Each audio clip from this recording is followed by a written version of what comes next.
Bienvenue dans Prendre le temps, le podcast où l'on ralentit pour écouter les voix de celles et ceux qui créent. Dans chaque épisode, j'accueille un invité dans mon atelier pour prendre le temps de parler création, parcours, expérience et inspiration.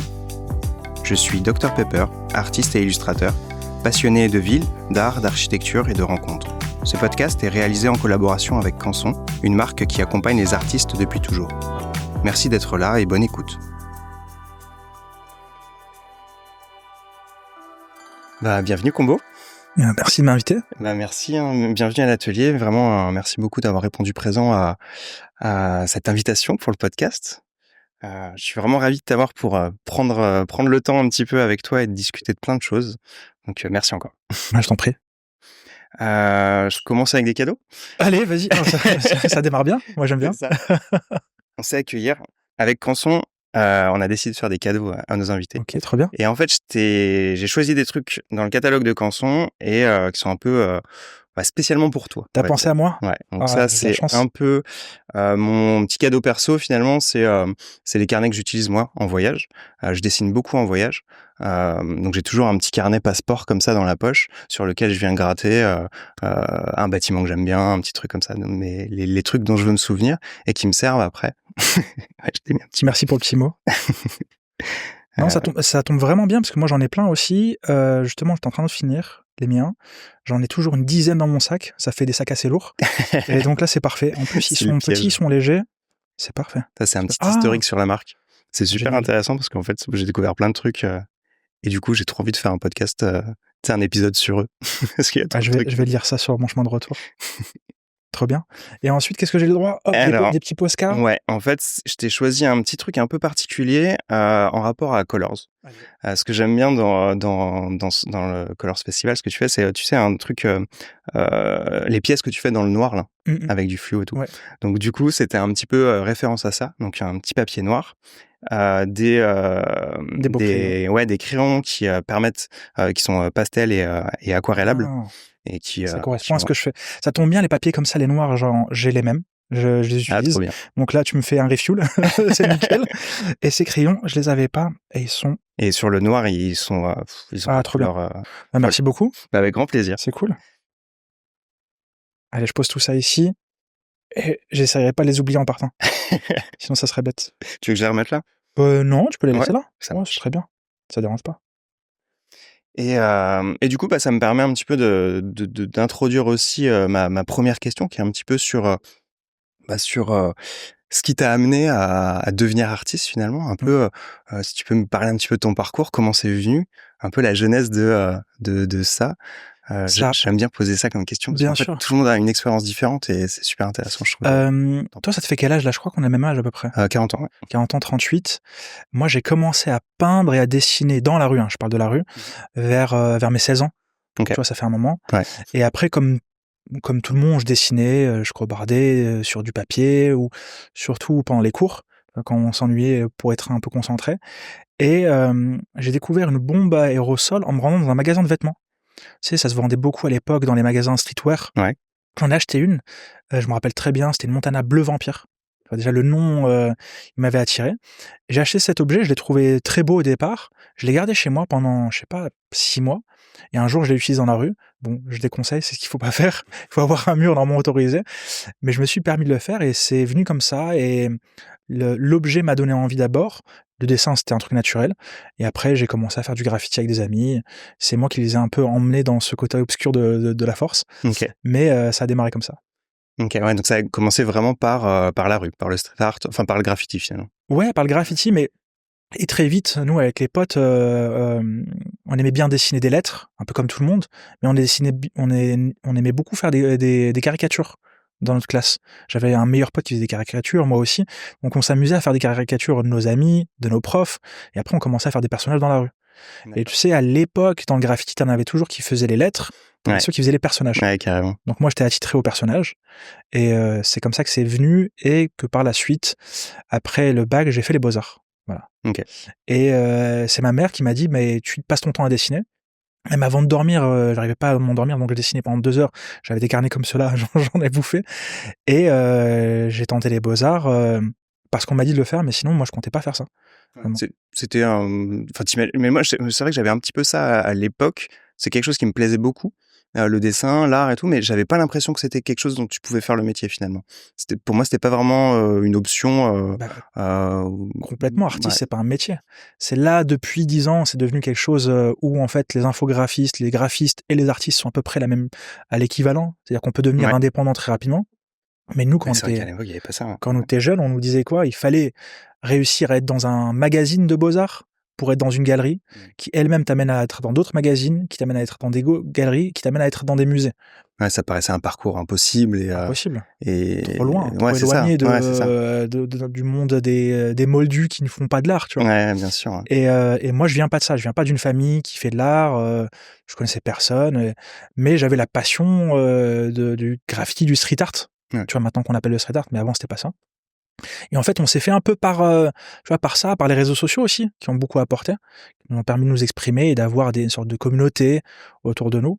Et je pense que c'est comme ça qu'on est devenus un peu tous indépendants, freelance avant l'heure, et qu'on a réussi à un peu à percer chacun dans son petit domaine et avoir une audience, en fait. Ouais.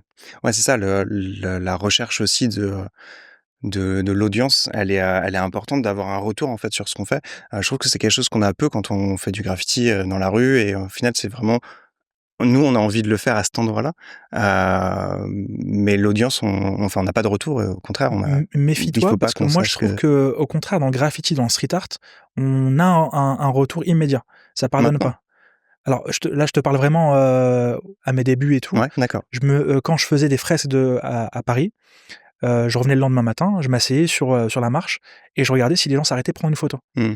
Et s'ils prenaient des photos, je me disais, bah, c'est bon, le Ouais. visuel est bon. Si les gens juste passaient, je me disais, bon, bah là, je vais devoir rebosser mon truc. Et après, il y Ah, avait intéressant, ouais. l'amplification à travers les réseaux sociaux où les Ouais. gens prenaient des photos et postaient. Mais au départ, il n'y avait pas tout ça. Là, je te parle avant Ouais, bah, ouais. Instagram, au début de Facebook où les gens ne voulaient même pas avoir de fanpage parce qu'ils trouvaient, comment ça, moi, je peux avoir une fanpage, je suis pas une star. Ouais. Mais la rue avait ce côté immédiat, ce que tu ne pouvais pas avoir avec une galerie, ce que tu ne pouvais pas avoir avec un magazine. Ouais. Comment tu peux savoir si ton article Bah, dans ouais. un magazine Non, fonctionne? c'est vrai. Ouais, là, tu as le regard quand même des gens, un peu comme si jamais tu les accueillais dans dans ta galerie et que tu avais ton œuvre exposée. Ouais. Sauf que tu vois, j'ai jamais pensé à faire ça de retourner finalement, voir, la réaction des gens, en direct. C'est super, intelligent et ludique, en fait, pour avoir un retour sur son propre travail. Genre, Je on trouve que c'est dit super toujours que les intéressant. criminels reviennent sur la scène de crime. C'est ça. Moi, j'aimais bien le faire. Voilà.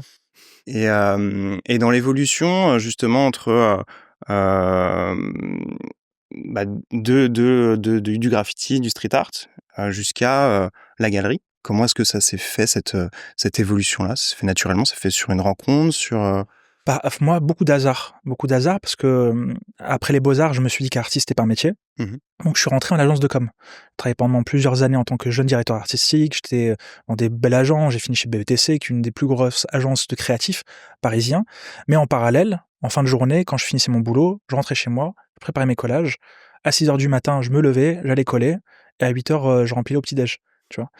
Et même avant d'avoir fait mes collages, j'ai commencé à les poster sur Flickr Ouais. et Pareil, je sais pas comment ça se prononce. et déjà, en faisant ces posts, j'avais déjà des interviews dans des blogs de l'époque qui étaient assez renommés. D'accord. Donc j'ai toujours eu très rapidement un peu de succès avec ce que je faisais. OK.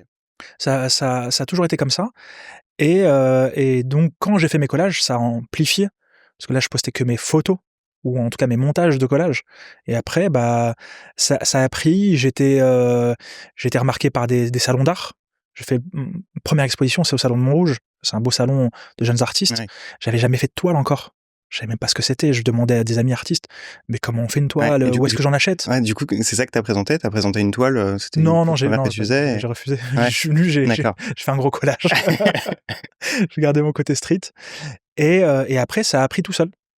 D'événement en événement, de truc en truc, j'ai fini en galerie, j'ai fini en musée, mais je crois que j'ai démarché une seule fois dans ma vie, tu vois? J'ai jamais fait, l'effort d'aller voir quelqu'un et lui dire: «Voilà mon boulot». Ouais. Donc non, c'est le hasard. Ouais et puis je pense que l'authenticité, l'originalité, en fait, de ce qu'un artiste propose, bah, c'est ça qui fait réagir et qui donne envie d'aller le montrer, d'aller, aider aussi peut-être l'artiste ou alors de de le prendre avec soi et de le pousser un peu. Donc, je pense que l'authenticité, la recherche d'un style et d'une prise de parole, de choses comme ça, je pense que c'est ça qui fait aussi la différence.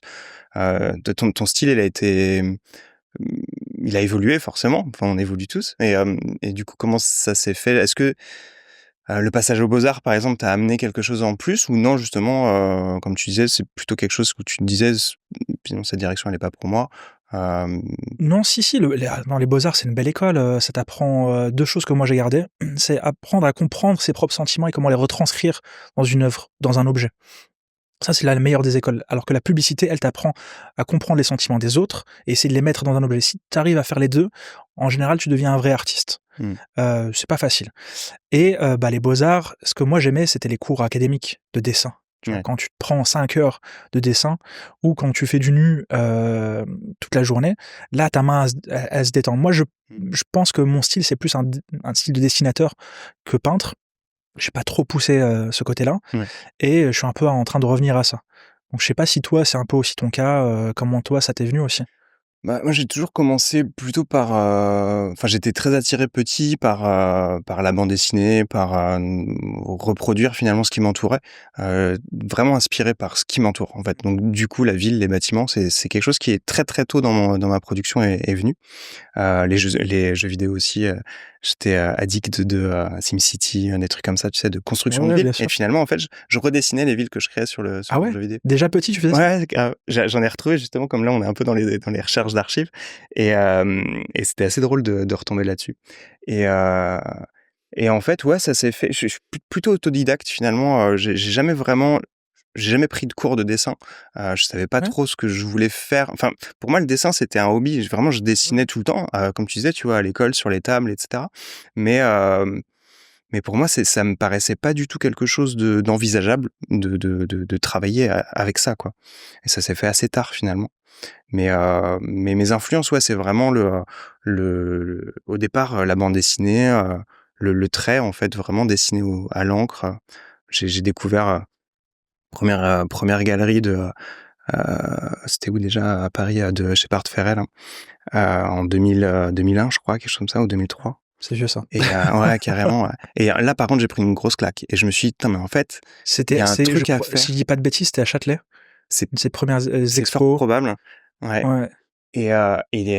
Et du coup, en fait, cette rencontre-là, je me suis dit: «Mais en fait, peut-être que ça sert à quelque chose de pousser un peu, que en fait, de venir juste faire du collage, faire des trucs dans ton crew, dans ton groupe, tout seul, un peu à l'arrache, en fait, peut-être que de le faire et de se dire que tu peux faire quelque chose et exposer et que ça plaise aux gens et tout ça, c'est vraiment ce truc qui m'a fait un déclic, Ouais. en fait, et en me disant: peut-être que je peux faire quelque chose, en fait, avec ce que je fais».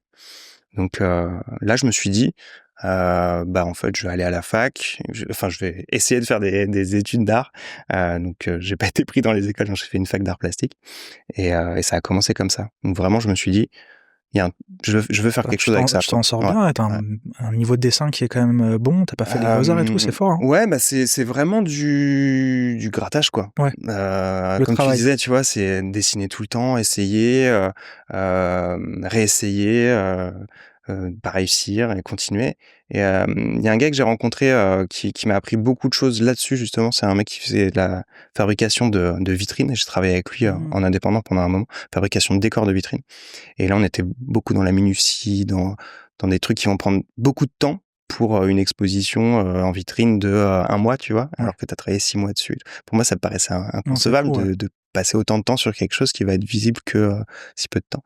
Mais en fait, c'est comme ça que ça se passe aussi. Et, euh, et donc, du coup, à apprendre le temps, quoi. Mmh. Vraiment la gestion du temps, passer du temps sur une œuvre et d'aller au bout. Et c'est vrai que maintenant, sur mes villes, parfois, j'arrive pas à m'arrêter, en fait. J'ai toujours envie d'aller dans le détail, d'en rajouter et tout ça. Donc, Tu fais pas du je vais tout en là-dessus. numérique? Non, non, je fais Tu tout fais à la tout à la main. main? Ouais. C'est pour ça que je suis sur du noir et blanc aussi, parce que je veux vraiment ce rendu, Mmh. de l'encre, quoi. Je dessine à D'accord. l'encre. Tu voudrais pas faire un peu en numérique et tu sais, il y a ces artistes qui font des super zooms dans l'œuvre ou qui Ouais, un truc infini. ouais. Je trouve ça hyper top. Tu devrais essayer un jour juste pour t'amuser, tu vois? Ouais, Mais carrément, ouais. sans aller vraiment Mais dans il le y a plein détail. de choses à Ouais. mais moi, ça me fascine. Vraiment, ça me fascine. Il y a un enfin, c'est infini en fait ce qu'on peut faire avec ça. Mais c'est vrai que je suis moins à l'aise devant un écran que devant ma feuille de papier, OK, et j'apprécie vraiment. Tu vois, le son du papier, je comprends. tout ça, c'est vraiment quelque chose que j'ai pas devant mon écran, et pour l'instant, j'arrive pas. J'essaye, hein, j'ai la tablette et tout, mais pareil, le Bah, geste est pas le avant, même et tout. j'étais comme toi, je voulais pas passer sur le numérique, mais à un moment donné, en fait, quand tu scannes ton dessin, qu'il est fait même avec la plus fine des mines, si tu dois le retirer en très, très grand, tu vois ce côté très granuleux, pas parfait. Moi, j'ai la main qui tremble, tu vois un peu ce truc de dessinateur, tu sais, Ouais. ta main elle tremble et tout d'un coup, quand tu dessines, hop, ça devient nickel et ça bouge plus. Et en fait, en passant au numérique, je peux aller chercher des petits détails.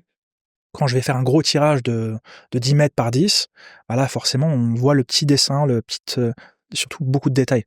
Donc je suis passé par ça, c'était bien, bah, une grande tablette et tu dessines dessus. Mmh. Tu prends ta tablette avec un écran, ça tu vois comme si tu sur Mmh. ta feuille, pas ce côté un peu déporté que tu as quand tu es sur un ordinateur Ouais. et ça prend un peu de temps à comprendre, ce genre C'est de ça, même geste. dans le positionnement, en Ouais. fait, tu comme ça, Ah oui, non, c'est mais vraiment bizarre. Ouais. c'est un truc très bizarre. Mais quand tu te prends une tablette avec un écran, tout de suite, tu retrouves un petit peu ce geste-là. C'est pas pareil, je suis d'accord, mais ça peut être utile à des moments. Ouais. Ouais, puis mais encore une fois, ça ouvre, des Mmh. possibilités incroyables. Mais ouais, faut que je Faut que tu essayes. ouais, c'est carrément. Mais ça m'intrigue en plus, donc il faut que je le fasse, c'est sûr. Carrément. Et c'est ça qui est vraiment fascinant justement dans l'évolution aussi de la technologie. Bah, tout ce qu'on peut arriver à faire avec, il y a quelques années, enfin chaque année on dirait il y a des nouvelles choses qui arrivent et tout, et ça décuple aussi les styles de Complètement. certaines personnes et tout, et ça je trouve ça vraiment fascinant en fait à étudier aussi, je sais pas si, l'histoire de l'art finalement, viendra, tu vois là par exemple à Je Nantes il y pense a que je pense que oui, tu sais, parce que, nous, on nous a expliqué que l'acrylique a changé les choses. Le fait d'avoir un tube pour pouvoir sortir et cetera. Moi, j'avais, avec certains, prédit qu'on allait faire des choses avec des robots imprimantes sur les murs depuis 10 ans, mais ça s'est pas assez vite développé, Mmh. alors que c'était en étude. Ce qui s'est développé, qu'on n'a pas vu arriver, c'est les applis qui viennent remplacer, la vidéoprojection. Tu sais, avec ton Mmh. téléphone, tu prends Ouais. un photo, un mur, et tu remets ton dessin et ça le remet. Et ça, on voit beaucoup de street artistes qui font ça maintenant et qui viennent au départ et qui font des doodles, plein de gribouillis sur les murs. Au départ, les gens comprenaient pas. Et en fait, juste ils prennent en photo ce mur, ils remettent le dessin en calque, et en fait, ils peuvent voir leur tracé au lieu d'avoir fait ce système de Mmh. croix, de carreaux, etc. Et ça, bah, ça change beaucoup, ça fait gagner des jours et des jours. Ouais, Et au de final, préparation, même certains artistes commencent à faire des doodles un peu stylisés, tu vois, avant de commencer. Parce que ça devient presque un art mmh. de préparation. Donc ouais, non, moi je pense que tout ça sera raconté plus tard, à minima étudié, parce qu'on est jamais à l'arrêt, tu vois? Donc et après, on parle même pas des solvants, on parle même pas de la peinture, ça Ouais, c'est encore un autre travail. Là, je te parle vraiment des petits gadgets, quoi. ouais. Ouais, et puis c'est vrai que ça permet aussi, justement de, bah, quand tu pas forcément la technique pour faire un truc en grand format et tout, c'est vrai que c'est pas évident, tu vois? De passer de ton croquis, de ton dessin à une fresque, murale et Ouais, c'est tout, très compliqué c'est, d'avoir du recul, et ils sont très rares les artistes, et moi j'en ai croisé beaucoup, qui savent dessiner à main levée. En plus, quand c'est un grand mur, c'est pas main levée, c'est perche levée. ouais, Il y a des perches de 6 mètres avec un truc accroché dessus, et il va te faire comme ça, et après derrière tu dis: «Mais, comment ouais, il c'est fait?» Il clair. fait son crowbar et après hop, il attaque, tronçon de 1 mètre par 1 mètre, comme une imprimante humaine, et c'est hallucinant à voir. J'en ai Ouais, c'est quelques-uns comme impressionnant, ouais. ça, en potes, m même quand eux, ils se mettent à dessiner, les artistes s'arrêtent tous, et on vient regarder le maître, le maestro du mur, quoi. Non, non, c'est pour ça aussi que je trouve que il y a un truc qui est bien dans le dessin et dans la peinture, il y a un truc hypnotique qu'on a tous quand on se met à dessiner. Tu disais tout à l'heure, quand on se met dans quelque chose, on n'a plus envie de s'arrêter. Et comme on est tous des êtres humains et qu'on est empathique, quand on regarde les autres faire, on a ce sentiment. C'est pour ça que les lives de Mmh. peinture marchent très bien, mais encore une fois, rares sont les artistes qui arrivent à le faire parce que c'est compliqué, hein. C'est pas évident de faire des grands murs, des grandes fresques, d'avoir un mouvement qui intéresse et qui Ouais. t'hypnotise. Ouais, c'est ça, c'est Hem hypnotique, ouais, toi complètement, toi, tu pas fait tu méditatif, t'es jamais amusé à faire des trucs en live devant les gens, à part, des collages, hein, je sais pas? ouais, ça m'est arrivé, mais tu vois sur des styles un petit peu plus, hem, spontanés et bruts que mon style, Travel With Me, en fait. Tu vois, Ouais. les villes avec beaucoup de détails et tout. Là, c'est vrai que c'est quelque chose qui est très long et qui prend trop de temps à évoluer finalement, pour un live. Je trouve que c'est moins intéressant parce que en fait, tu vois pas l'évolution. Bien sûr. Alors que sur ce style-là, qui est un petit peu plus naïf aussi dans la, enfin tu vois, c'est plus rythmé, plus brut. Là, ça prend forme plus rapidement, donc sur une temporalité qui est plus agréable à regarder que sur 3 semaines. Ouais, oui. Non, mais tu pourrais pas. Mais là, par exemple, tes villes que tu dessines, t'en as fait combien maintenant? Là, j'en ai une trentaine. Ok. En fait, je dessine à partir de mes voyages à chaque fois. Ouais. Et j'ai quelques voyages que j'ai pas encore redessinés, donc j'en ai quelques-unes en cours. Et puis ça évolue au fur et à mesure. Après, Tu mets combien de temps à peu près à chaque fois par dessin? c'est difficile à dire parce que en fait, ça dépend vraiment de la ville. Ouais. Clairement, il y a des dessins qui sont plus des compositions en fait qui vont être plus faciles ou plus inspirantes, plus évidentes que d'autres. Il y en a certaines sur lesquelles j'ai des blocages. À Tokyo, j'ai mis 5 ans à la faire. 5 ans? Ouais, Oui. j'arrivais pas à être. Pas 5 ans d'affilée, j'espère. Non, ouais, en fait, c'est une recherche de composition et puis Ok. ça fonctionne pas et du coup tu recommences, tu mets de côté et un peu frustré, tu laisses tourner et puis à un moment, t'as envie de la redessiner donc tu t'y remets, etc. Et là, j'avais un peu pareil pour Chicago. C'est une ville que j'ai adorée, mais en fait, je crois que les villes qui m'ont trop plu, j'ai trop d'exigences sur mon dessin. D'accord. Et du coup, j'ai un peu du mal tu vois, à aller raconter tout ce que j'ai envie de dire. C'est important aussi de pouvoir exprimer tout ce qu'on veut à travers ça. Bien Ça sûr. sert aussi un petit peu à ça. Mais Donc, pourquoi tu fais que des villes que tu visites? Pourquoi t'en fais pas comme ça, d'après photo? ouais, en fait, j'aime bien, tu vois, typiquement comme avec mes petits carnets, quand je visite la ville, en fait, je dessine sur place et j'aime bien cette authenticité, en fait, de essayer de retranscrire. Finalement, la ville que je dessine, c'est mon parcours. Ouais. En fait, c'est pas les bâtiments classiques de chaque ville, c'est vraiment mon parcours. Ce que j'ai bien aimé, je vais mettre le nom d'un restaurant dans lequel j'ai bien mangé, un petit coffee, une architecture, tout simplement, que j'ai bien aimé, même si c'est un bâtiment basique, plutôt que tous les monuments. Donc, en fait, c'est ça que j'essaye de retranscrire. Pardon, dans mes illustrations. C'est vraiment une partie de moi, c'est mon carnet de voyage. Tu penses, tu trouves, tu sais que ça se ressent ou c'est juste un feeling et tu le fais d'abord pour toi et après ça plaît aux autres ou pas? Ouais, en fait, c'est ça, je le fais d'abord pour moi, c'est un truc que je me dis de temps en temps, et je pense que cette série, si jamais c'était pas mon métier, je le ferais quand même, mais OK, juste pour mettre ouais. dans mon salon. Ça a commencé comme ça. Les premières villes, c'était absolument pas une volonté commerciale, tu vois? C'était vraiment juste pour avoir un souvenir de mon séjour et en fait, 2012, tu vois, c'est l'arrivée des réseaux sociaux, Instagram et tout et qui facilite ce côté, tu dessines, tu prends une photo et puis voilà et en fait, tu as des retours et puis à se dire, t'as tes potes qui veulent qui le veulent aussi parce que on avait voyagé ensemble. Ça paraît assez évident parce qu'il y a ce lien-là, mais quand c'est des inconnus, tu vois, qui te disent, en fait, ça, moi, j'aimerais bien l'avoir aussi.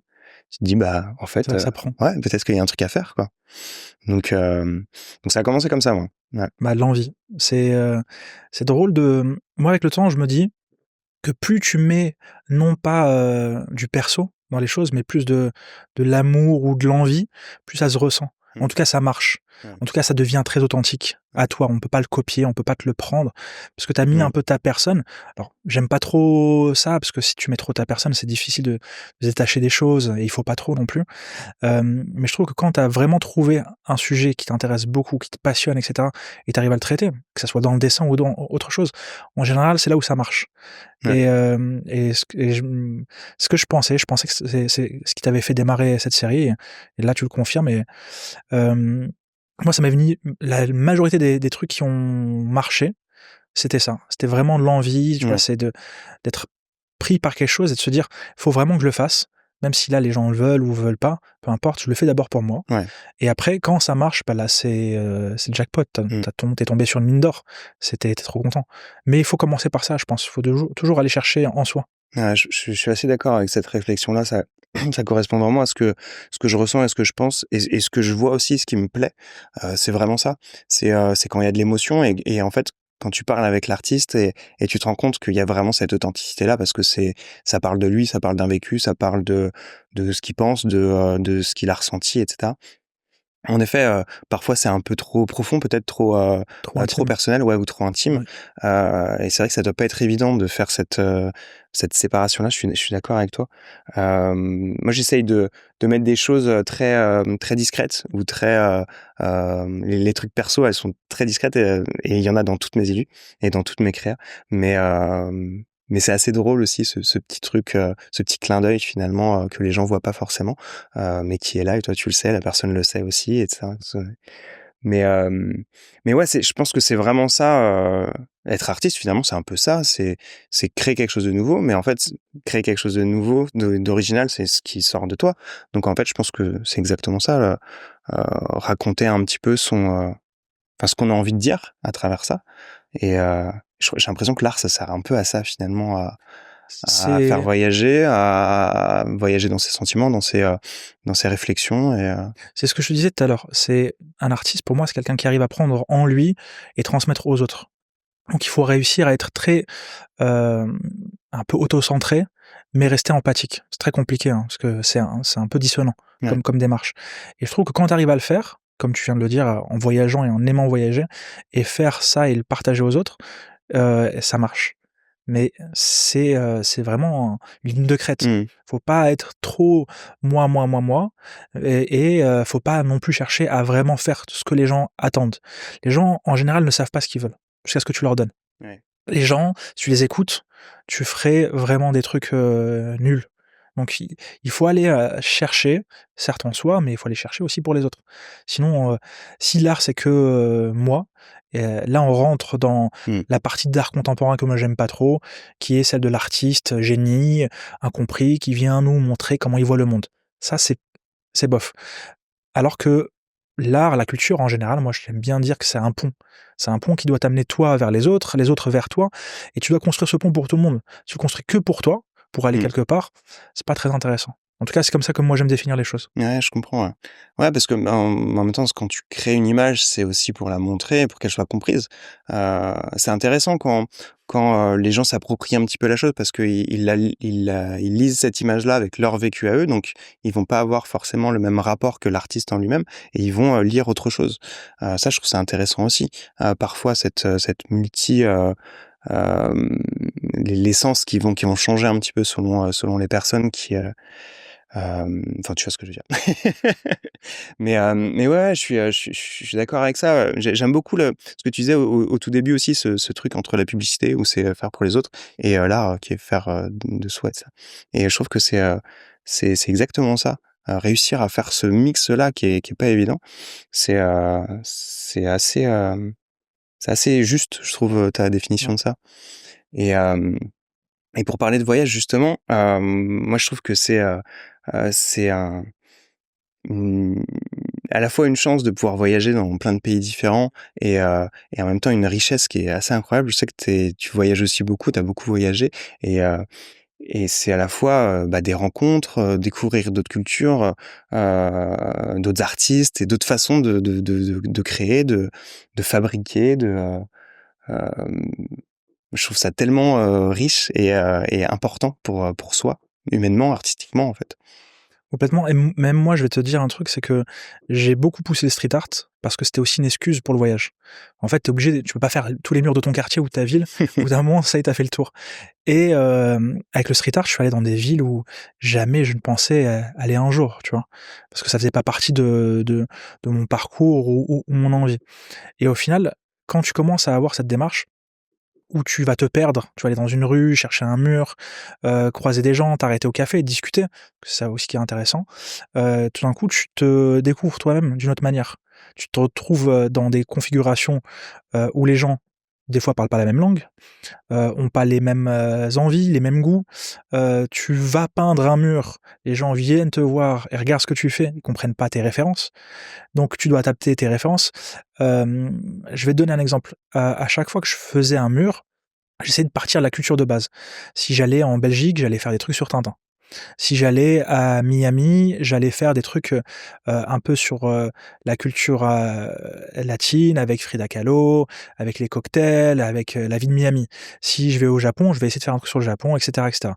Pourquoi? Parce que ça me connecte directement aux gens. Mmh. Encore une fois, on veut transmettre aux autres, un peu une pensée. En servant de ces outils, tu peux faire passer un message, qu'il soit compris ou pas compris, ça c'est autre chose, ça c'est notre problématique. Mais dès que tu fais ça, dès que tu arrives à accrocher avec les gens, déjà toi ça t'enrichit, c'est sûr, mais en plus ça fait passer, ton œuvre à un autre step. Parce qu'on a tous des références différentes, ne serait-ce qu'en France, hein.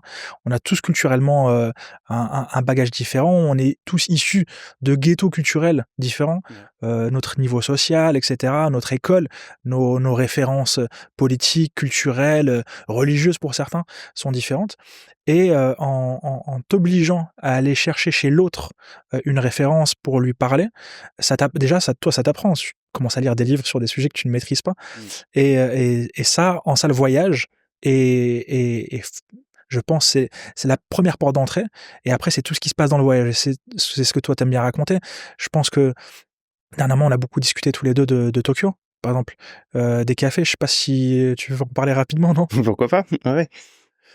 Toi, moi je t'avais raconté que, au Japon, c'était très compliqué de trouver des artistes avec des galeries Ouais. et que, la majorité prenaient des galeries qu'ils louaient eux-mêmes, qui venaient, eux, exposer pendant une semaine et être eux-mêmes le galeriste. Donc ça m'avait étonné. Je t'avais parlé aussi des artistes qui prenaient des galeries et qui se mettaient avec un coffee shop pour se présenter. Ouais.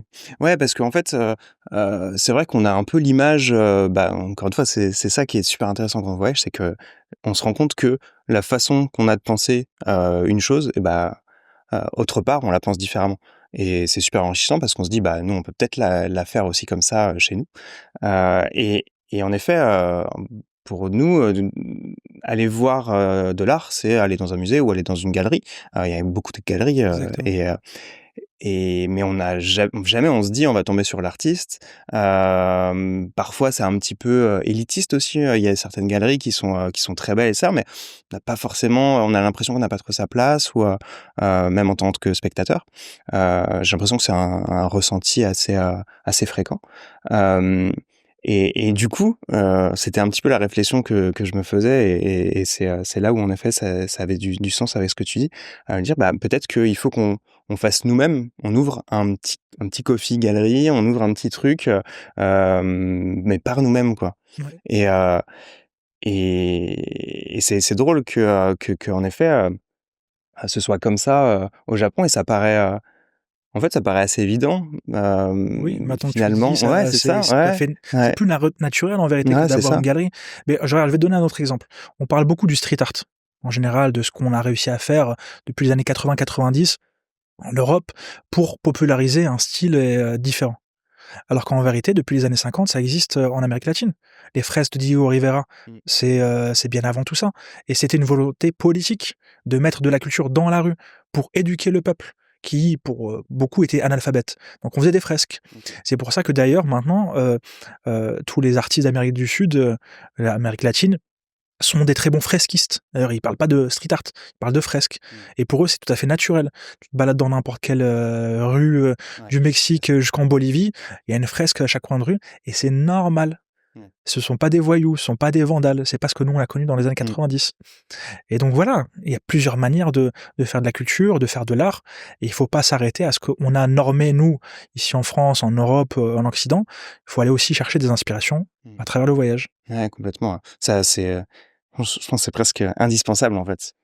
Et même humainement, encore une fois, artistiquement, clairement et humainement aussi, quoi. C'est vrai que c'est,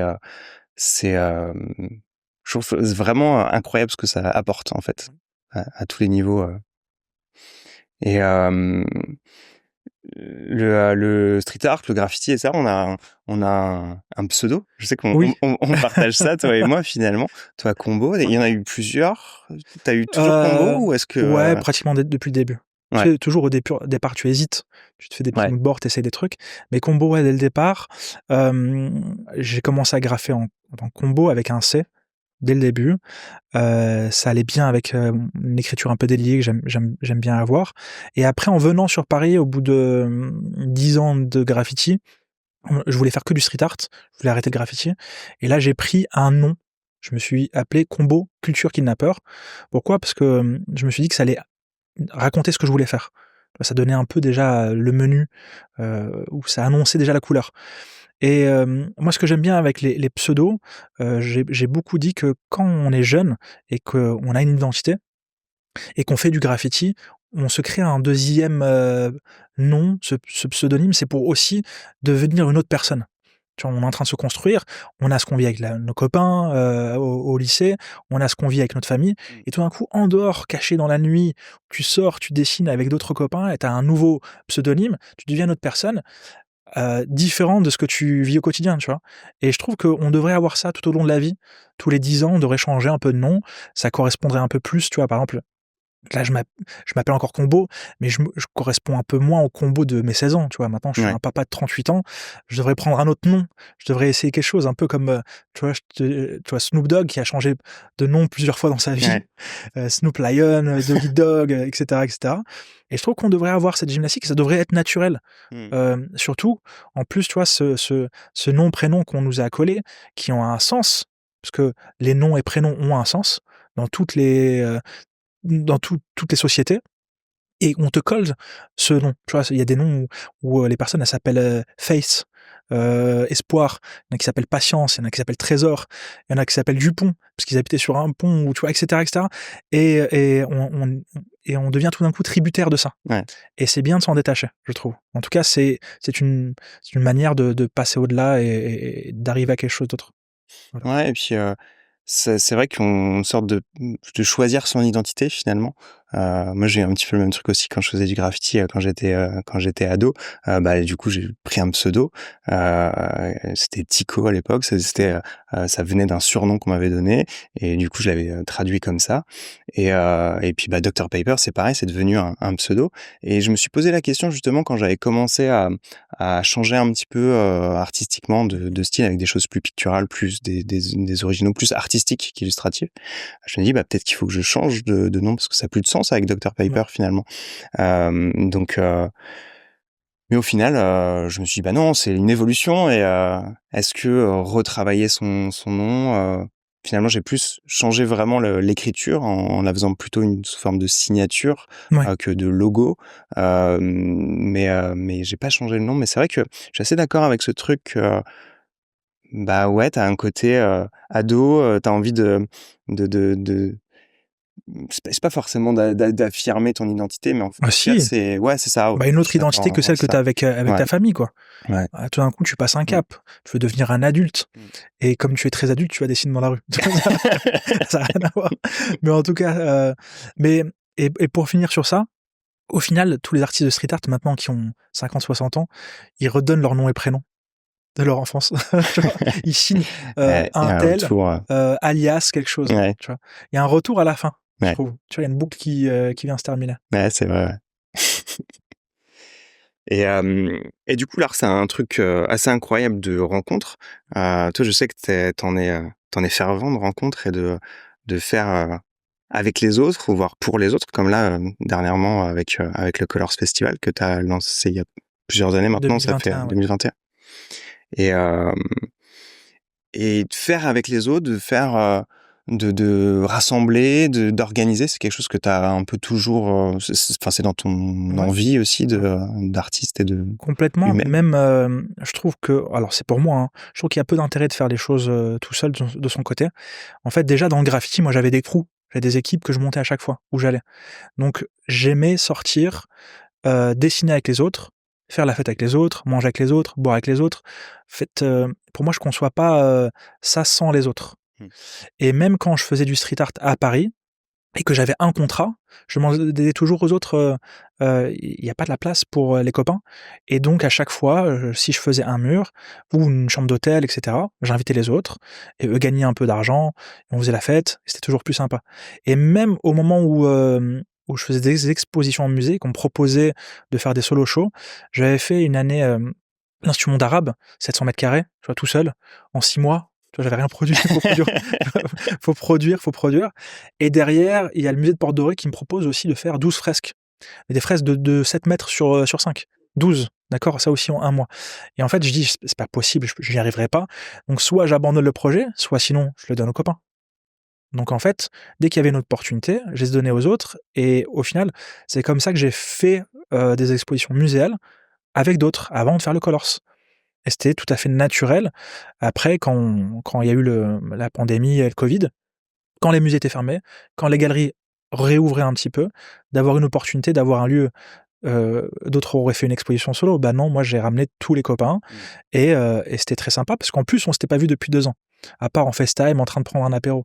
Donc c'était pour moi, ce qu'il y avait de plus logique à faire pour moi-même. Encore une fois, Mmh. c'était, une démarche d'abord personnelle et après si ça a pris, c'est juste parce que c'était, je pense, dans la même veine de l'air du temps. Tout le monde voulait se retrouver et comme on s'était tous retrouvés, qu'on avait kiffé, qu'on avait peint de manière super cool puisque à ce moment-là, personne n'avait de contrat, en à côté. Mmh. C'est-à-dire quand tu viens, tu as l'esprit tranquille, tu peux bosser pendant 2 jours, 3 jours, 1 semaine, 2 semaines si tu veux. Tu réfléchis pas à l'autre contrat, Ouais, au truc l'inspiration, elle est comptable, au vraiment. mail que tu as pas répondu et Mmh. cetera et là, on avait fait une expo, je pense, qui était, super cool, et des artistes qui se sont donnés, qui ont fait parmi leurs meilleures œuvres, qui ont décollé depuis d'ailleurs et ça s'est senti et les gens l'ont senti et ils sont venus massivement. Je pense que c'est que ça. C'était que l'envie qu'on a réussi à transmettre, l'énergie qu'on avait du moment, on a mis dans ces œuvres-là et les gens ont adoré.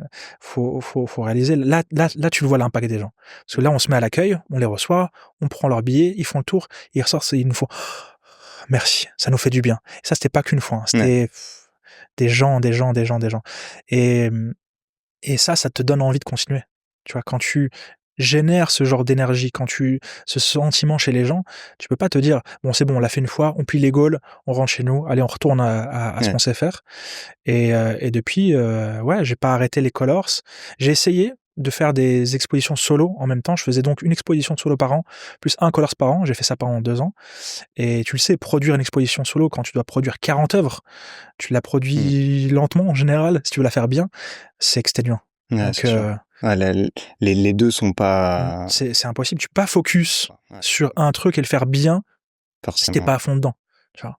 Imagine, tu faisais que ce podcast toute l'année, Ouais. ça serait génial.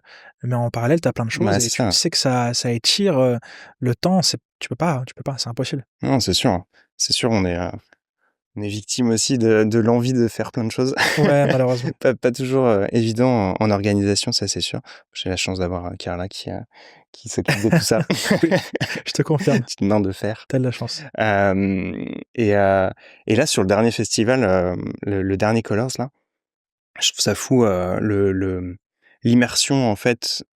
Enfin, je trouve que, par rapport à l'expérience des gens, qui viennent visiter, en fait, c'est ça, c'est pas juste venir voir une expo. En fait, tu as vraiment une immersion, tu as réfléchi ça et avec, les artistes aussi qui participent, hem, à vraiment une immersion totale dans les trucs entre, les salles en noir et phosphorescent, entre en fait, chaque artiste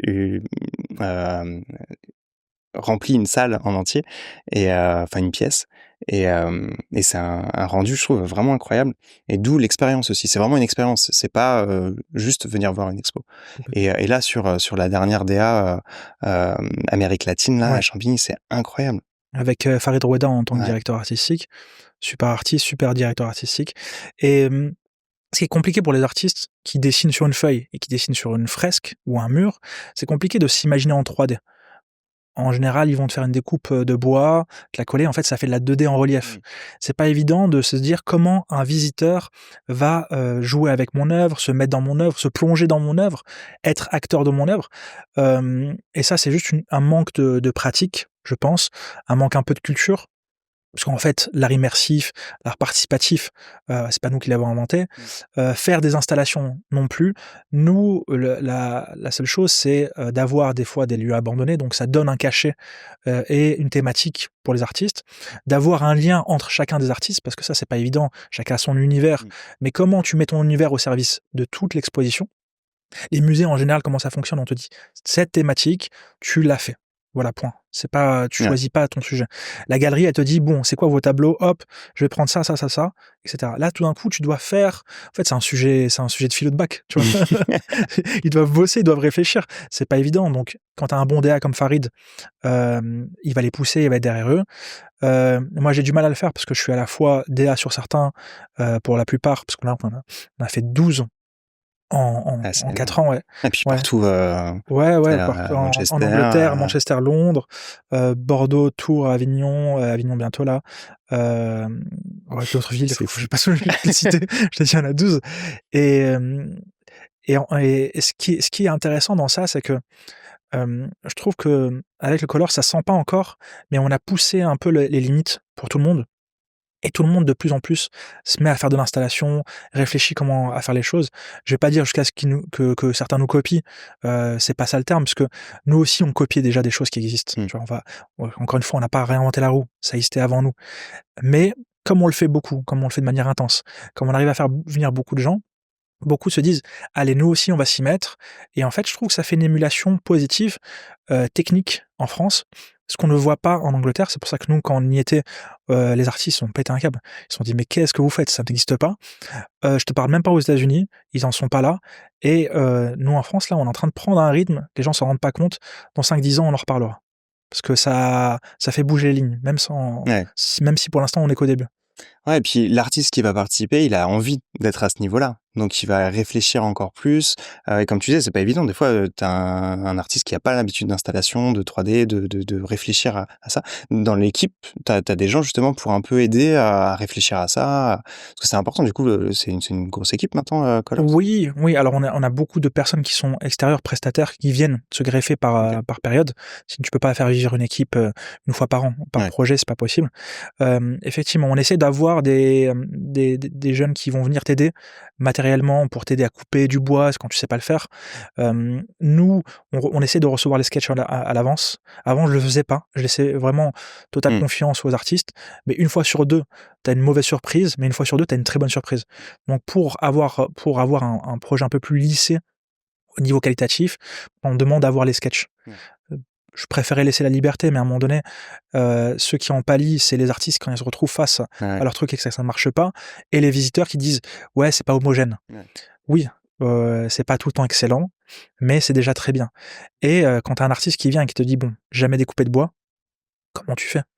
Tu donnes une scie sauteuse, c'est rassurant finalement aussi pour l'artiste d'avoir un petit peu ce retour-là des organisateurs et de ceux qui ont déjà fait 12 avant, pour pouvoir dire alors ça va pas trop marcher, il faudrait réfléchir différemment, et ça sans avoir un truc dire non, il faut pas faire ça, tu vois. Et tu fais ça et tu passes 2 semaines de bordel où t'as pas assez de visseuses, t'as pas assez de découpeuses, t'as pas assez de matériel, et les gars qui sont là pour aider sont pas assez nombreux. Parce que chacun a besoin, pile à un moment donné, d'avoir les gars. Et non, c'est vraiment des prods très épuisantes. J'imagine, ouais. Puis bah ouais. Et du coup, t'arrives quand même à avoir un petit peu de temps pour ou non, t'as vraiment mis de côté ta prod perso. Là, tu t'es dit en tout cas. Je suis en retard sur des commandes de 2022. En 2025, j'ai toujours pas fini. Et on me demande encore des trucs, mais j'ai pas le temps. Et à un moment donné, encore une fois, c'est qu'est-ce qui prime ? Est-ce que c'est mon bonheur perso, mon économie perso, ou ce qu'on arrive à faire avec le Colors ? Pas que le Colors, parce qu'il y a d'autres festoches et d'autres expositions qu'on est en train de monter. Mais en tout cas, ce qui est certain, c'est que je prends beaucoup de plaisir personnel à le faire, en tant que DA, en tant que producteur. Je retrouve un peu mes racines de publicitaire, dans le sens, tu vois, où dans une publicité, t'organises tout, t'es un peu graphiste, mais tu vas aller voir la maquilleuse, tu vas aller voir la personne qui s'occupe des vêtements, l'habilleuse, tu vas voir le réal ou le photographe, et quand t'es un DA, tu fais ça dans une publicité.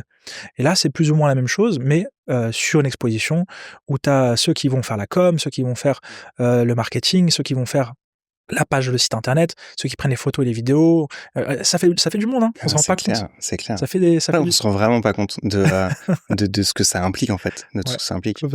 On voit le résultat et on voit que c'est impressionnant et on se dit que ça a été un truc de fou, mais en fait, je pense que c'est 10 fois pire, quoi. Et la vraie difficulté, c'est d'en faire beaucoup dans les temps. Parce qu'encore une fois, nous, en plus, on a une spécificité sur les Colors Festival, c'est qu'on occupe des lieux qui vont être démolis ou qui nous sont laissés que très peu de temps. Donc, tu dois d'abord réussir à avoir les autorisations avec les mairies. Ça, c'est ce qui prend le plus de temps. Imagine-toi quand tu essaies de faire changer juste ton volet, comment c'est galère. Je laisse même pas imaginer de notre côté. Et après, il faut préparer les lieux.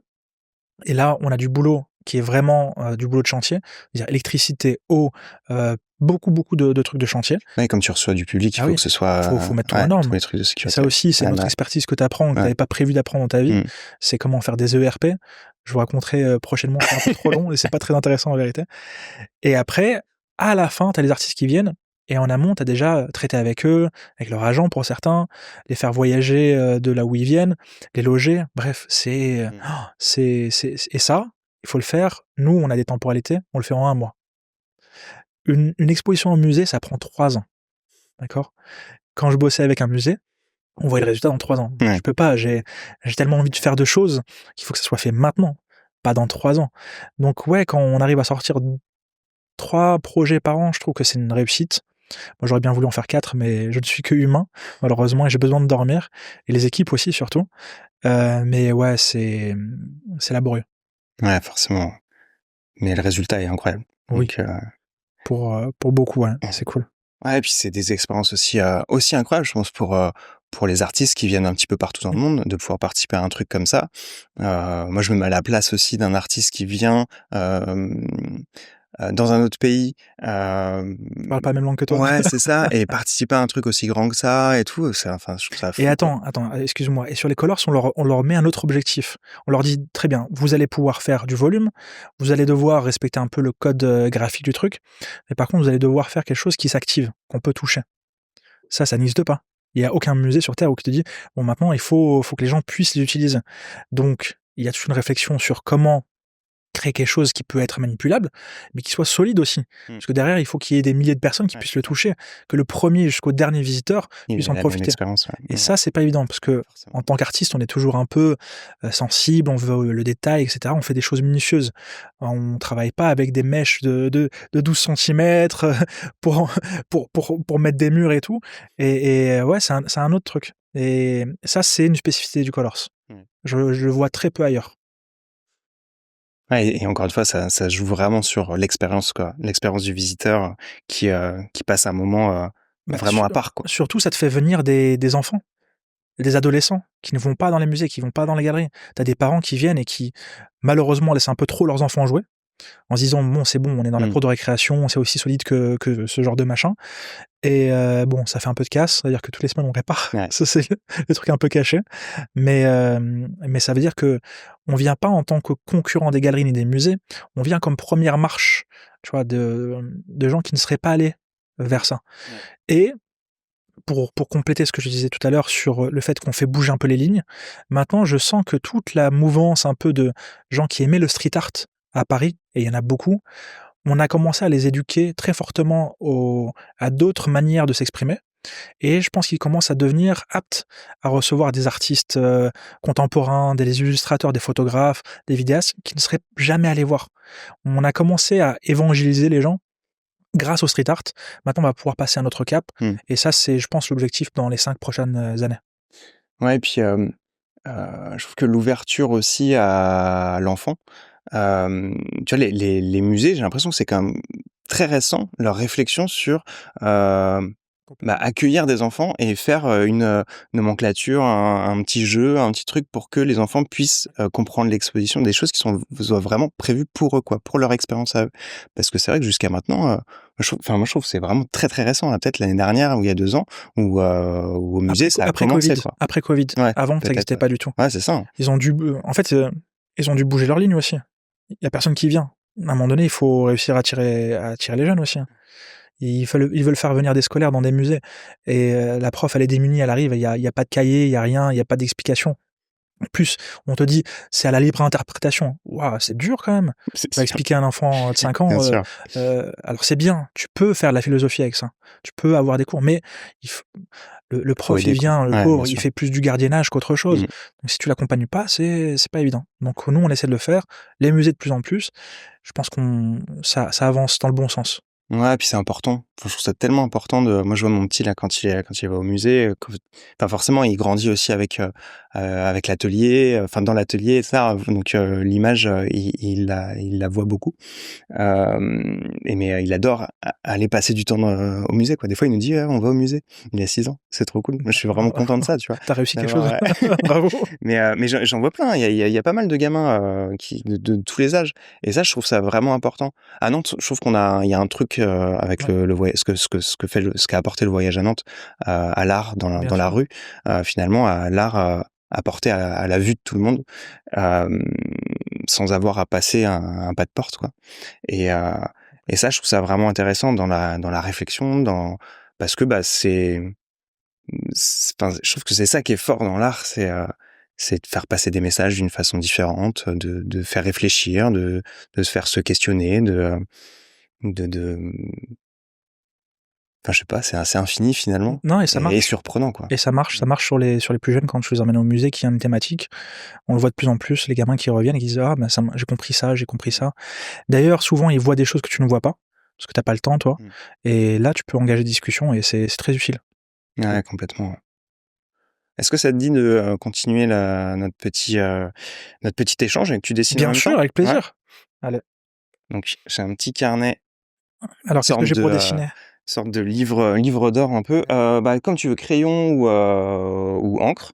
Je te Je vais laisse. crayon, je pense. Ouais. On a quoi? On a Et un 3B si tu veux un truc plus un gras. 3B, allez. Ouais. J'aime bien un peu faire gras. Tu les as bien, sont bien pointus. Je pourrais faire piquer mes ennemis avec ça. Alors, où est-ce qu'il y a de la place? Tu sais que je sais plus dessiner, hein. Ça fait des années, je t'ai dit, je dessine plus. Et en plus, il faut parler en même temps. Ah, en plus, il faut que je parle en même temps. Bon, en général, moi, ce que j'aime bien faire, en ce moment, bon, en tout cas, souvent, je me dessine un petit Milou. Pourquoi? Parce que, comme je t'expliquais, je passais beaucoup de temps à faire des messages un peu engagés et celui Tintin et Haddock qui s'embrassent, qui est devenu une grande fresque à Paris, a été un peu un tournant, puisque j'étais pendant longtemps sur une thématique un peu de religion, et cetera. Mmh. Et tu sais, on pense souvent que le messager porte le message en lui, et quand je faisais des trucs sur la religion, les gens pensaient que j'étais religieux. Ouais. Alors ce qui est absolument pas le cas. Et en passant sur un sujet un peu plus, de société, ou 2 hommes qui s'embrassent, en tout cas qui donnent l'impression de s'embrasser, bah, tout d'un coup on s'est dit: «Hop, lui il est pas trop religieux». Donc c'était bien. Donc j'ai pu passer à autre chose et en plus c'était un sujet qui m'animait profondément parce qu'on se rend pas compte que, même si dans le débat public, c'est tout à fait normal maintenant de parler d'homosexualité, des goûts de chacun. Il y a encore, quelques années, c'était pas si évident que ça. Il y avait le mariage pour tous, qui est des défilés dans la rue. D'ailleurs, on y revient un peu. Hem Et prendre parti comme ça, c'était important et il y a pas beaucoup de fresques de gens du même sexe qui s'enlacent. Mmh. Je parle même pas d'autre chose, je te parle juste de s'enlacer. En Europe, je crois qu'il y en a il y en a une en Angleterre, c'est tout. Ouais. Tu vois? Donc c'est pas un discours qui est si, normalisé au final, tu vois? Et hem et d Tu penses que l'artiste, il doit être engagé? mmh, je l'ai pensé pendant un temps et je suis moins d'accord avec ça parce que en fait, tu peux être engagé de plusieurs manières. Déjà, aller dans la rue et faire des choses, même si elles sont pas engagées, c'est déjà assez engageant en soi. Dans le sens où tu vas et tu prends la parole dans un lieu où on te dit qu'il est ouvert à tous, mais ce qui est pas le cas. Si tu veux manifester dans la rue, il te faut une autorisation de la préfecture. Mmh. Très souvent, beaucoup de manifestations qui sont légitimes sont interdites. Mmh. Donc, moi, je trouve que c'est pas forcément, tu pas obligé d'être engagé. Déjà Ouais, faire, déjà tu prends la parole, voilà. déjà. Et ensuite, sur l'engagement, c'est très compliqué. Très compliqué parce que tu peux être pris de bonne intention et dire des Ouais. choses que tu maîtrises mal Ouais, donc et te que louper, ton quoi. propos Ouais, soit déformé, donc c'est repris par, des gens dont tu pas envie, des ah choses oui, bah, c'est ça, sûr, bah, ouais. justement, quand je Mmh. faisais des trucs sur la religion, j'étais très souvent invité par des médias, comme Al Jazeera, Russia Today, et leur volonté à travers mon regard, mon travail, je l'ai senti après, que j'étais un peu utilisé pour décrier la France. Ah, tu te retrouves dans une sorte de piège. Tu te retrouves dans un piège tendu par les médias. Et un message que tu n'avais pas du tout envie de. Exactement. Toi, t'es en train de raconter que chacun doit être égaux, qu'on doit respecter les choix de chacun, et tu te retrouves embrigadé dans des messages qui sont pas les tiens. Ouais. Donc c'est vraiment dangereux quand t'es un artiste, c'est dangereux quand t'es un être humain. Donc faut faire attention. Et moi surtout là, depuis qu'on fait les Colors Festival, que je pousse ça, je prends plus la parole de manière médiatique sur des sujets sensibles, parce que je veux pousser le Colors Festival. Les Colors Festival, ça n'a pas de couleur politique, et c'est familial, c'est chaleureux, et donc il faut pas que moi je me retrouve en tant que créateur ou directeur pris dans des sujets qui, en ce moment, dès que tu dis n'importe quoi, tu dis que lui a le droit de vivre, ils te disent bah les gens, alors ça veut dire que l'autre il a le droit de mourir. Tu te trouves dans des sauces, c'est pas la peine. Donc en ce moment, être engagé, il y a pas grand chose à gagner à être engagé en ce moment. Ouais, et puis il y a tellement de sujets profonds, neutres, enfin plein de choses en fait à raconter. Et puis pour être engagé, il faut aussi connaître son sujet de façon C'est compliqué. incroyable, quoi. Tu sais, quand moi je m'étais permis de prendre la parole sur Tchernobyl et sur Fukushima, j'avais passé 2 mois, 3 mois à étudier les centrales nucléaires. Quand je prenais la parole dans des médias canadiens, on peut retrouver ça sur internet, ça existe encore, hein. Je leur parlais de leur centrale. Je connais leurs centrales et les problématiques de leur centrale. Donc là, c'était logique, tu vois. Mais bon, je peux pas faire ça tout le temps. Chaque prise de parole, je peux pas étudier, devenir un expert de chaque sujet. C'est pas possible. Non, et puis après, c'est aussi s'éloigner de peut-être l'envie qu'on a finalement de faire de belles images, de faire aussi la simplicité, elle est, enfin, je trouve qu'elle est importante aussi, en fait, l'évasion, la réflexion, elle se fait, il y a déjà tellement de trucs dans l'actualité, justement, l'art, il sert aussi à ça, quoi. À soulager, à partir je vais même te dire un autre truc. Je trouve que c'est assez mesquin de demander à des artistes, pas seulement artistes peintres, hein, réalisateurs, photographes, acteurs, de prendre position. Parce que de toute manière, qu'ils prennent position pour un sujet ou un autre, ils auront tort par rapport à l'avis d'autres personnes. Et encore une fois, ils ne sont pas experts, donc ils vont donner une opinion, un sentiment. Et c'est complètement maladroit. Quand on demandait à Mbappé de prendre la parole sur tel sujet, en quoi ça le concerne, lui, il est footballeur. Il est là pour marquer des buts, il n'est pas là pour faire une thèse sur tel sujet et connaître les aboutissants de chaque camp. Je trouve ça c'est sûr. Incorrect. Ouais, clairement. Et justement, tiens, d'ailleurs, en termes d'artistes, d'art, il y a un truc que tu aurais vu dernièrement qui t'a vraiment marqué, qui t'a surpris, Alors moi, j'aime bien un artiste en ce moment qui est connu, mais pas assez en Europe. J'aimerais bien le faire venir un jour. J'ai failli te ramener un de ses dessins, j'ai oublié, je suis désolé. C'est un peu tôt ce matin. Il s'appelle James Jean. Je sais pas si on le prononce comme ça. On peut le retrouver sur Instagram, etc. Si je dis pas de bêtises, il est taïwanais, mais il est basé à Los Angeles. Je vous invite à regarder son travail, en tout cas, surtout sur ses sérigraphies, ses lithos. Je t'en parle parce que toi, t'en fais. Je trouve que c'est parmi les sérigraphies les plus abouties en ce moment, en termes de couleurs, en termes d'impression. Il arrive à gaufrer le papier, il arrive à faire des impressions fluorescentes, aluminium. Bref, en termes de prod, c'est une bête. Et en plus de ça, il dessine bien. Ouais, c'est incroyable. Mais moi, je l'avais découvert avec un comics qui s'appelle Fable, qui était que je lisais quand j'étais à la fac. Ouais. Et il reprenait en fait les fables classiques, donc Blanche-Neige, Cendrillon, des trucs comme ça, et refait d'actualité. Okay. Et avec des trucs complètement délire. Et les dessins sont incroyables, les couvertures sont incroyables. Il a eu je sais plus combien, une dizaine de prix pour ça. Ouais. Mais c'est vrai que je savais qu'il avait fait ça, mais je les ai pas vus. Et tu me conseilles de regarder ça? Ah ouais, vraiment. Ouais. Okay. C'est et en plus, bon, alors c'est pas lui qui fait l'histoire et tout ça, mais les histoires sont super intéressantes aussi, de jouer avec ce que racontent les fables, mais de façon actuelle. Et c'est pareil, c'est super intéressant finalement. Bon, après il y a des trucs, c'est du comics, donc il y a aussi des trucs complètement barrés, mais vraiment canon. Ouais. Bah vas-y, je vais regarder ça. Trop bien.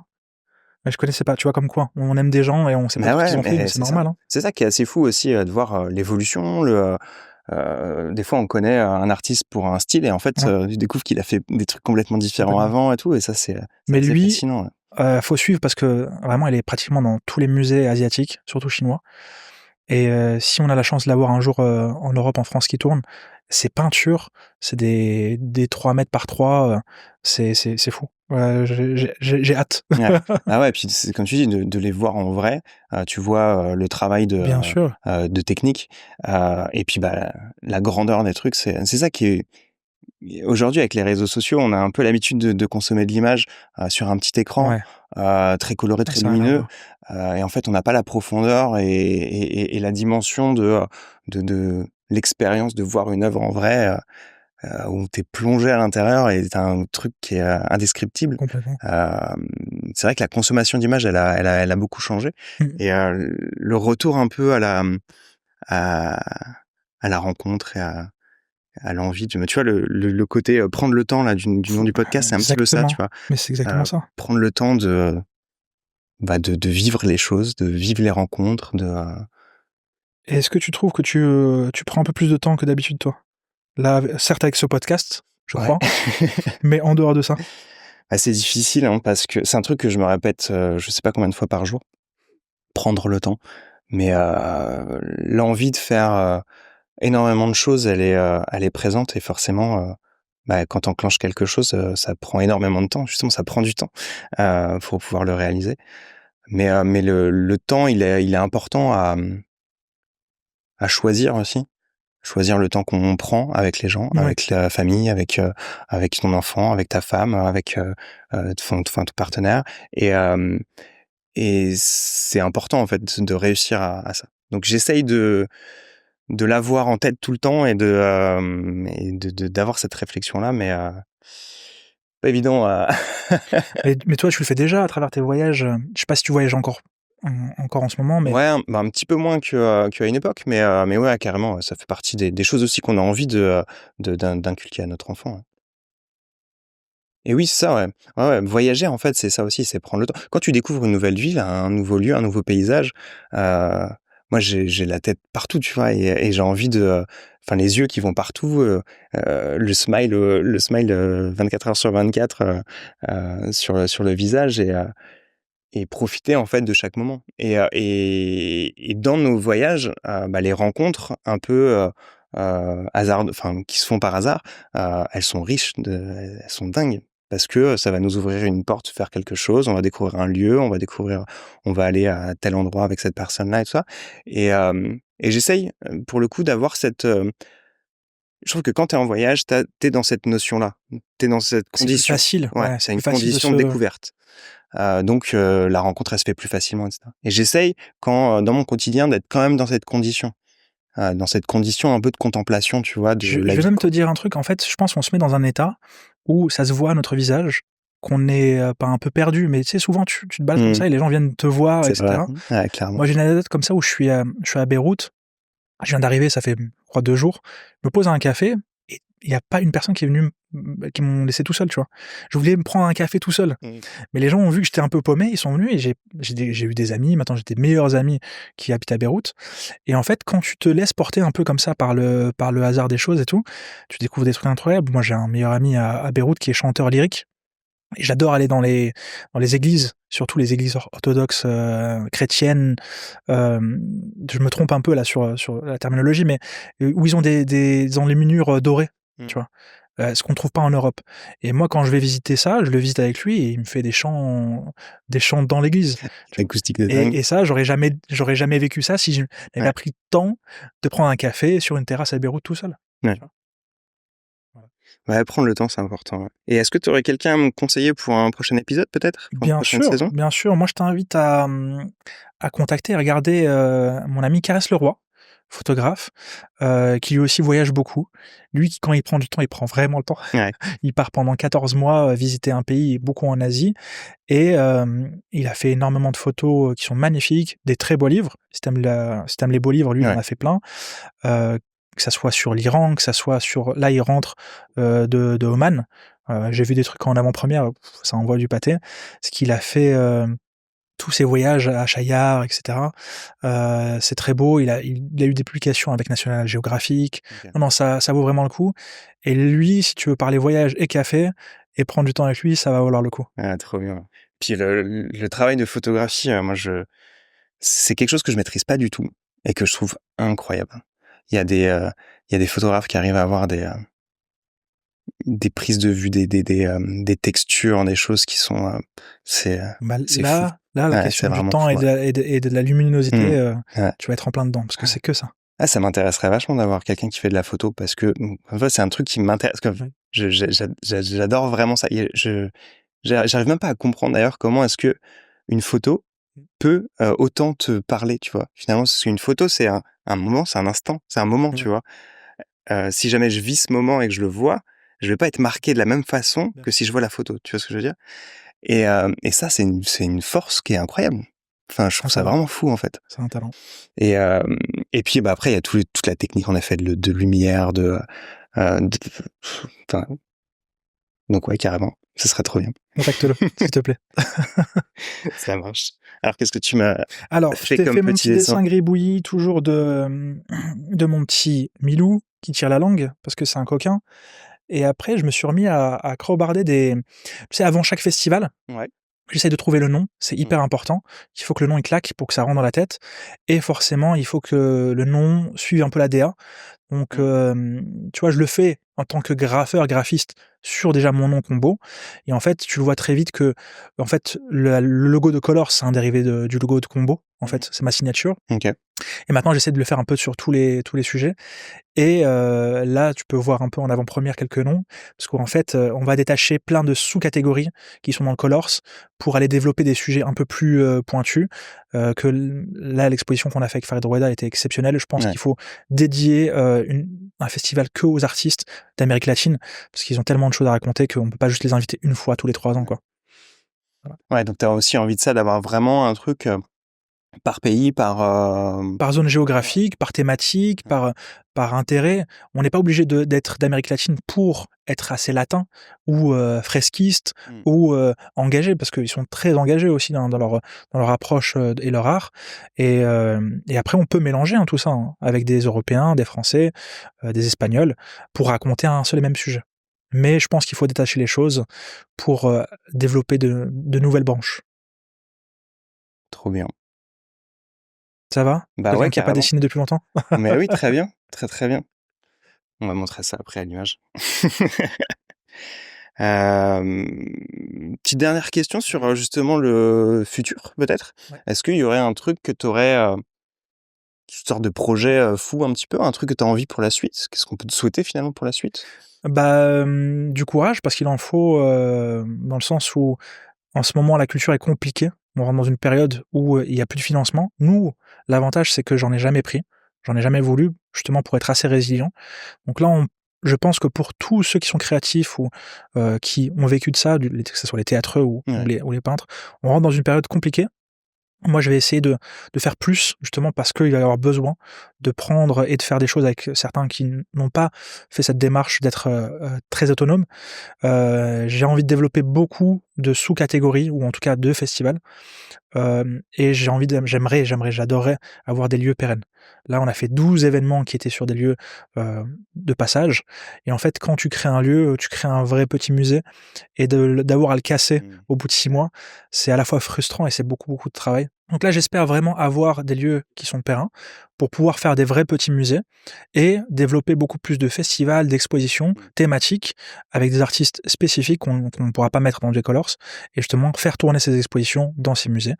Et en fait, on a tout pour le savoir le faire. On a le savoir-faire, on a l'économie, on a les architectes, on a l'équipe, tu le sais. Bah, trop bien, ouais, ce serait super. C'est vrai que ça donnerait une dynamique aussi différente et en termes de logistique et d'organisation, pardon, j'imagine que c'est aussi plus facile. Enfin, plus facile, moins complexe, quoi. Ça sera moins hasardeux et Mmh. surtout l'énergie qu'on aura mis à créer un musée, ça sera fait une seule fois. Ouais. Là, quand tu dois le refaire tous les 3 mois, c'est crevant.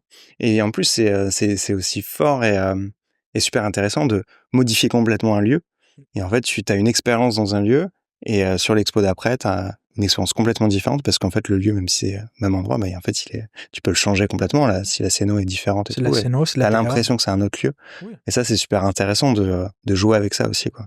Pour toujours surprendre le spectateur, le faire revenir aussi et tout ça. Donc souhaite-moi Ouais. bien du courage. Bon courage pour toutes ces idées et tous ces projets. C'est vrai que c'est ça qui est assez fou, je trouve, avec tout ton parcours, c'est la quantité de trucs que tu as fait, en fait. C'est assez incroyable. J'aime bien bosser. Ouais. Bravo pour ça. C'est gentil. Merci beaucoup d'avoir pris ce temps-là avec moi. C'est un vrai plaisir d'échanger avec toi. Merci de m'avoir invité. C'est un plaisir. À bientôt, du coup. Merci. Ciao.